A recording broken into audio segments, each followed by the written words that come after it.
Սուրբ Գրիգոր Տաթևացին խոսում է մարդու հոգին ավանդելուց հետո ինչ է կատարվում։ Եվ ասում է, եթե մահացող հոգին արդար է,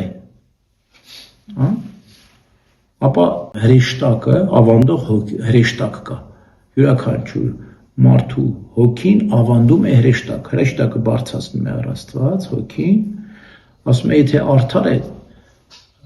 իրավունք ունի երկնքի արքայության ուրախությունները տեսնել, բայց գնալուց, ասում է, տանում է երկնքի արքայության ուրախությունները ցույց է տալիս ու տանում է արդարների կայան, սպասում է այնտեղ։ Ասում է, եթե մեղավորն է, իրավունք չունի երկնքի արքայության ուրախությունները տեսնել, ընդհակառակը տեսնում է հավիտենական տանջանքները, որը սպասում են իրեն, եւ գնում է մեղավորների կայան սպասելու հավիտենական տանջանքներին։ Երկուսն էլ սպասման մեջ են, թե արդարները եւ թե մեղավորները։ Հիմա այս մոտեցումը կարծեմ թե բոլոր եկեղեցիներն ընդունում են։ Բայց այդտեղ մի հետաքրքիր նրբություն կա։ Իսկ ինչպես է որոշում արդարը մեղավորը։ Օրինակ կաթոլիկ եկեղեցին ասում է, որ ամեն մարդ, ըստ Սուրբ Գրիգոր Տաթևացի եմ ասում, ամեն մարդ մահացավ, հոգին դուրս եկավ, արդեն այդ մարդու դատաստանը տեղի ունենում։ Փոքրիկ դատաստան, յուրաքանչյուր մարդ մահացավ, արդեն դատաստան է տեղի ունենում։ Եվ հենց այդ պահին որոշվում է ինքը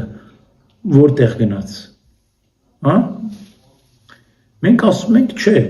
դատաստանը մնում է ահեղ դատաստանը Քրիստոս պիտի որոշի։ Ահեղ դատաստանի ժամանակ բոլորը պիտի դատվեն։ Դեռևս վերջնական դատաստանը չի լինում մահանալուց հետո։ Որոշակի քննություն լինում է։ Որոշվում է այդ հոգին ուր պիտի գնա։ Ավելի մանրամասն մեր եկեղեցու որևէ հայր չի ասում։ Այսինքն մաքսավորություններ անցնել, մանրամասն քննություններ անցնել, որ այդ մինչև այս մաքսավորությունները չասնի, օրինակ ուղղափառ եկեղեցին էլ էս ունի։ Ինքը չի ասում, որ դատաստանը լինում է, բայց նաև ասում է, որոշակի մաքսավորություններ պետք է անցնի հոգին, որոշակի քննություն է լինում, մինչև չանցնի այդ մաքսավորությունները չի որոշվի հոգին արդար է թե մեղավոր։ Զգացիք նրբություն, տարբերություն։ Մենք այդ երկուսից էլ մի քիչ բան ենք։ Ոչ ասում ենք, որ փոքրիկ դատաստան է լինում, ոչ էլ ասում ենք այդքան մանրամասն քննություն է լինում։ Աստված է որոշում։ Այո, որոշում կայացվում է հրեշտակի կողմից, այս արդարա թե մեղավորը։ Այո, որոշում կայացվում է, թե ինչպես է կայացվում այդ որոշում Աստծո կողմից։ Մենք չենք մտնում այդքան մանրամասների մեջ։ Մեր եկեղեցու Սուրբ Հայրի մոտ չեմ տեսել, որ ոչ մինի դատաստան, ոչ էլ մաքսավորություններ չունենք մենք։ Իրանք շատ են մանրամասնում, 20 կետեր են, չի ասում, 20 մաքսավորություններ կան, որ անցնում է այս մաքսավորություն, այս մաքսավորություն, մինչև այդ, այսինքն փոքրիկ դատաստանի նման մի բան է դառնում, էլի։ Իսկ մենք ասում ենք, չէ,